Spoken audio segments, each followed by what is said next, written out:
Hey hamsters, my name's Bill Morgan, and I would like to invite you to join me on a season of hemp growing.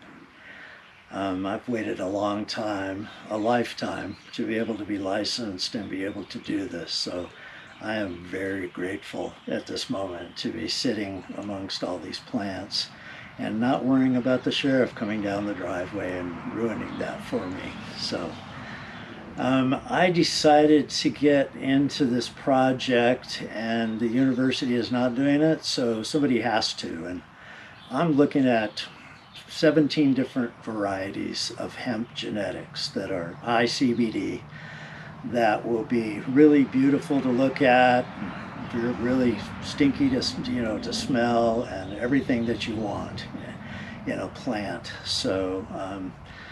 I've been growing this plant and organic food my whole life, and this is what I do, and this is what I've been doing. So I've been fortunate enough to find myself in this position to build this grow.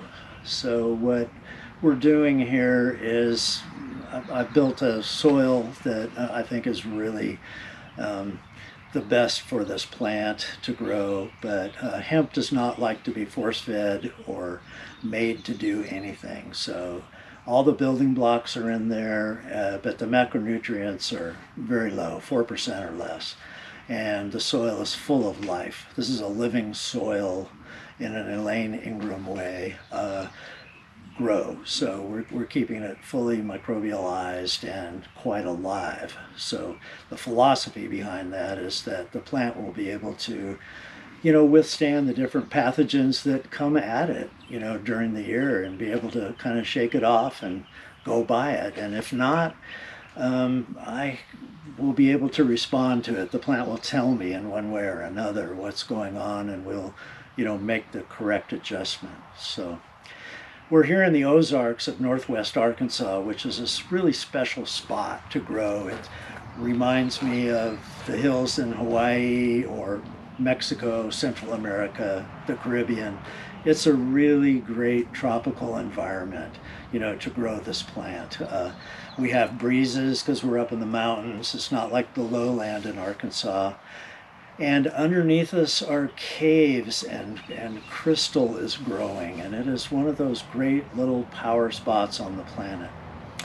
And the cannabis that's been grown here historically has been sought after, and a lot of popular people that we know have come to these mountains to buy products through the years. This is really one of those places, and I am trying to get this phenomenon of the Ozarks out and have product that will come out into the public, that people can enjoy it and know that it was grown in the Ozarks. This is one of the last really clean, pure places on our continent.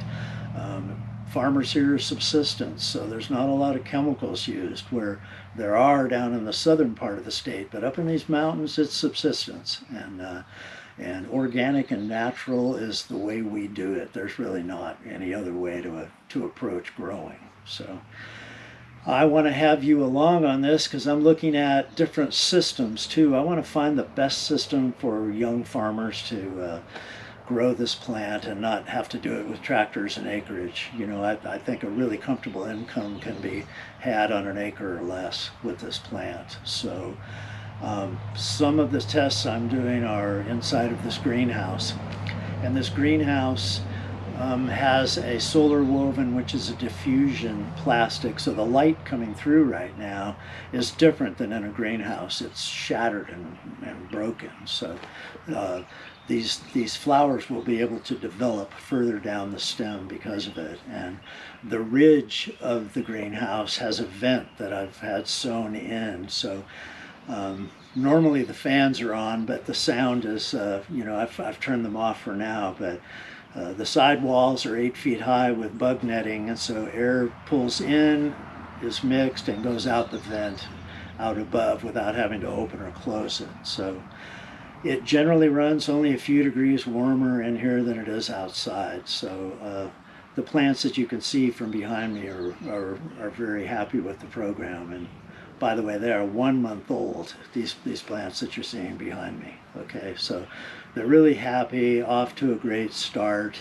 And as you follow the saga, you know, you will get to watch this thing become a jungle, you know, in here. And that's neither good or bad, but it's, I would like to see what these 17 varieties will show me, and then in future years I can crop them and, you know, and manage them differently. But right now I just want to see what they have to offer, you know, on their own, because, you know, they're given everything they need. I'm trying to eliminate everything that is a stressor that causes this plant to run the THC up, because as you know, in the hemp world we have a limit that we have to work with. So as the cannabinoids, you know, as the cannabinoids keep rising up through maturity, we would like to try to get the CBD number up high and keep the THC, which is a natural kind of response to predators. So we want to keep that number down, and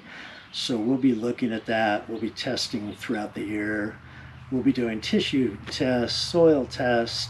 This is kind of a college level research project that's going on here. So this is just an intro to who I am and what we're doing, and we're going to try to show you these different systems, not like they're the end all, but it's just what I'm doing. You know, I've been at this for my life, and I'm really grateful to be here and be here now, and being able to be part of this and let the plant tell me if it likes these systems or not. So thanks for joining in.